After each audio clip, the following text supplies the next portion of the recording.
All right, everyone, it's Throwback Thursday. And what is the topic for today? Well, there are so many things I could talk about for Throwback Thursday, but one of the things that has drastically changed in the last couple years for me are my senses. Also, my voice, but my senses, okay? Particularly my physical senses. You already know about my spiritual senses, but my physical senses have also changed.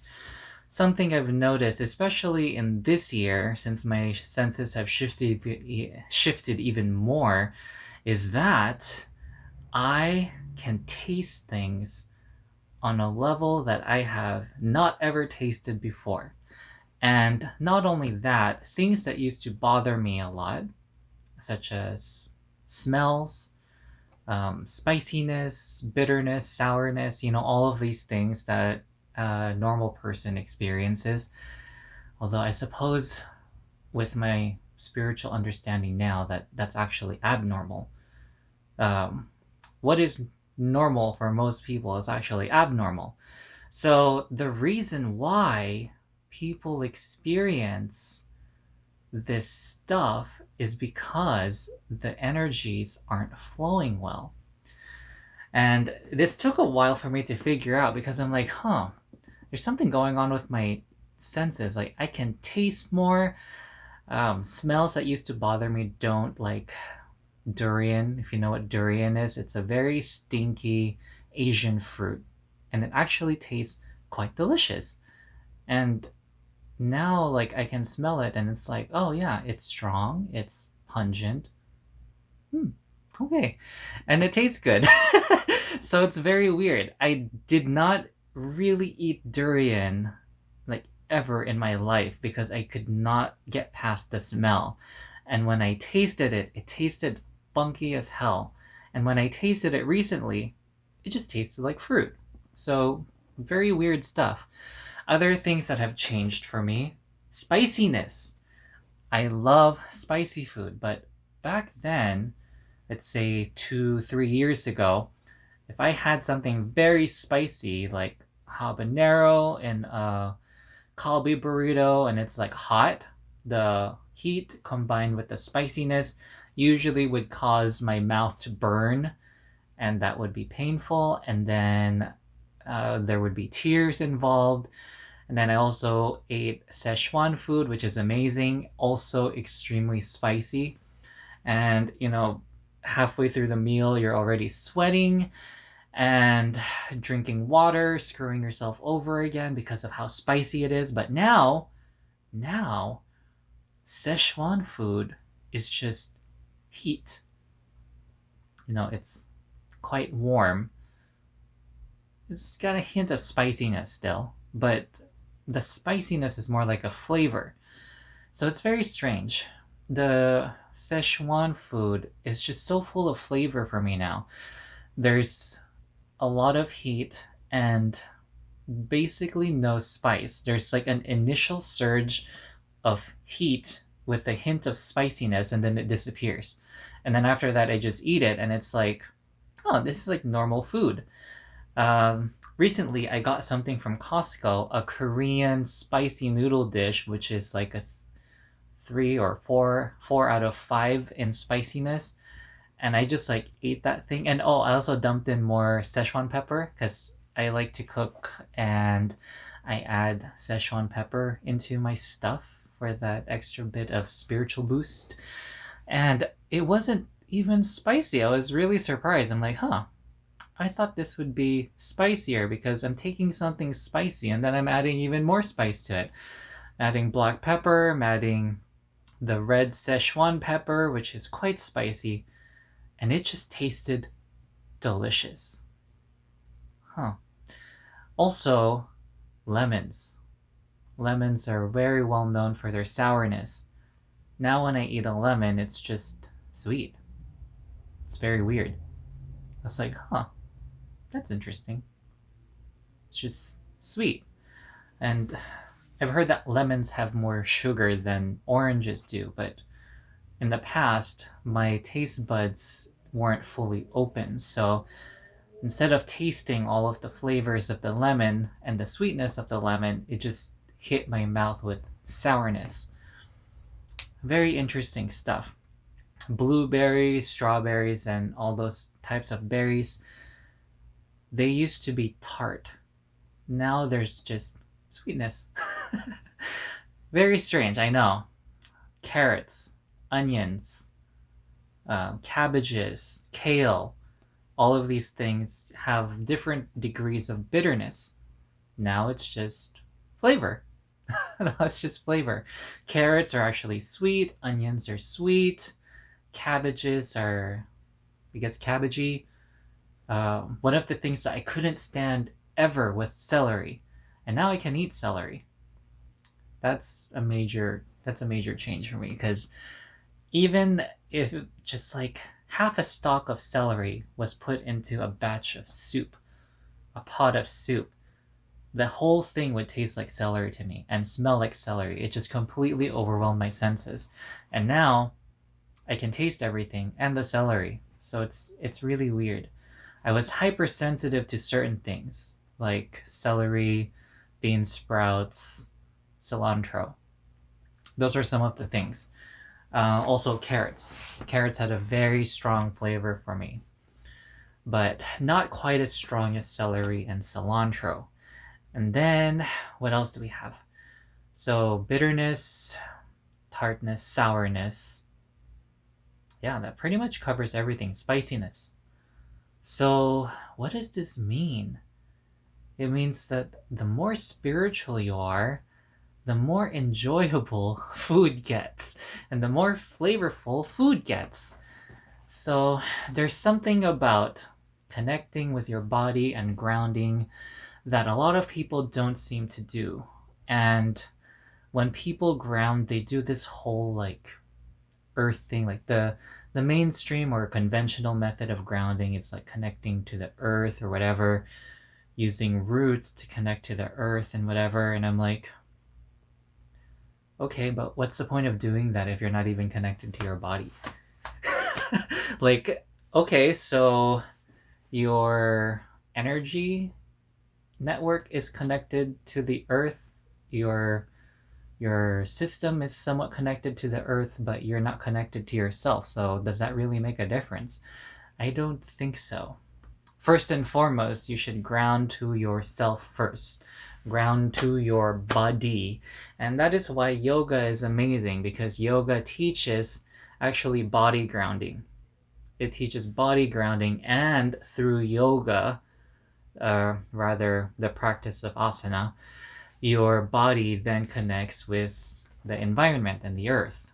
So there's kind of a overstep here.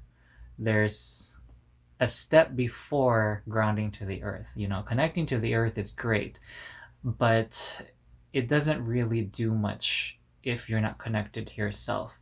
And you know that you're not connected to yourself if 1, you're clumsy, 2, you're bumping into things, 3, you're not aware of where you're putting things. You know, there's all these different clues that you can take a look at that let you know that, dude, you are not grounded right now. One of the other things is being able to speak in whole sentences. This is a classic example of how I know that my mom's not grounded, because when she speaks all over the place. And there's all these different things that she wants to say. So she jumps around from one sentence to the other, and she'll often jump mid-sentence. So she'll start 2/3 through a sentence and a quarter early, jump to the next sentence, leave out a whole bunch of stuff beforehand, and then say that sentence, and then jump to a different topic. And it's just like, what are you talking about? I have no idea. But that's okay, because each person will eventually learn their own signs of what not being grounded is. And in more recent times, my mom is realizing more and more that she's not being grounded. She'll notice like, oh wow, 15 minutes have passed and I have no idea what I did in the last 15 minutes. You know you're not grounded if you if you just had 15 minutes pass by and you don't know what you were doing. So pay attention. practice mindfulness. Meditate some more. This will allow you to connect more with your body. This will increase your physical senses, your kinesthetic awareness, right? Kinesthetic awareness is the ability to know where your body is and what your body is doing. So if your kinesthetic awareness is quite low, for example, you have somebody who is actually quite slender, still bump into things with their wrists. That tells you that that person is hella not grounded. Okay? Definitely not grounded. If you're bumping into things and you're not even that big and you're not even that big to begin with, you're definitely not grounded. Okay. So that pretty much covers it for this Throwback Thursday. Oh, lots of good stuff. Man, I've been eating a whole bunch of stuff. And also, I've also noticed that I am not eating as much. And there have been some days where I don't eat anything at all. Very strange stuff.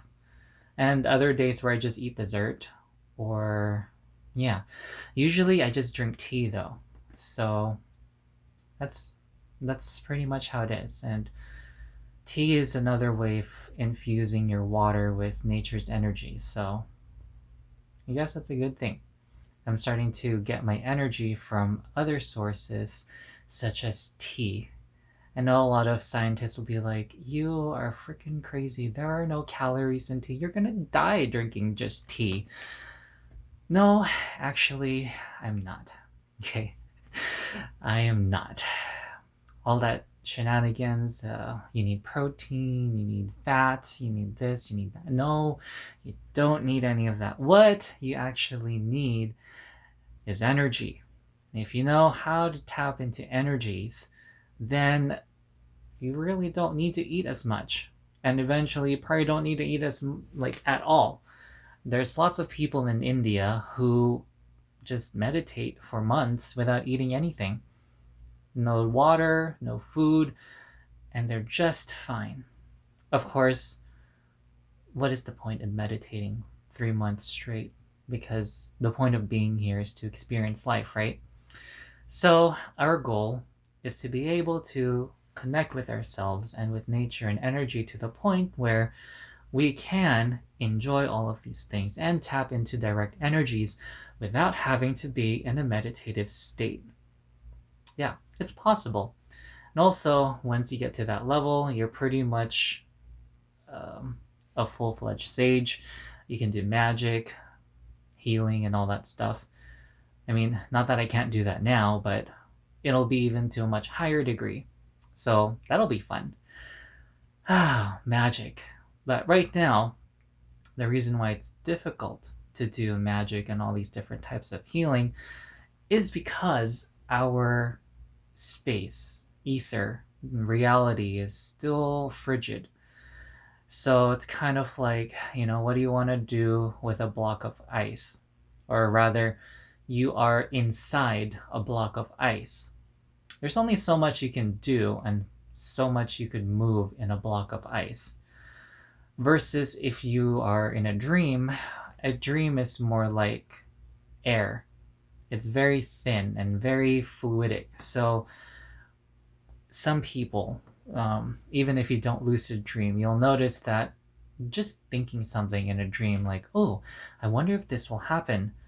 Well, what happens? A few moments later, it happens. That's just how fast things manifest in the dream world because of how warm the space is, how warm the ether is. So the more spiritual the earth gets, the more spiritual the people on earth get, the warmer the ether will get. The higher the vibration this area will be. And so this is also why people tend to do spiritual practice and spiritual work and healing in large groups, because that helps to warm up the ether and therefore have a greater effect of spiritual healing as well as physical healing, because it takes a lot of energy to affect the physical reality, to affect matter. So yeah, that's pretty much it. All right. I am going to be launching my Patreon page. So If you like my videos and would like to help me stay accountable and continue making spiritual videos, please subscribe and join my Patreon page.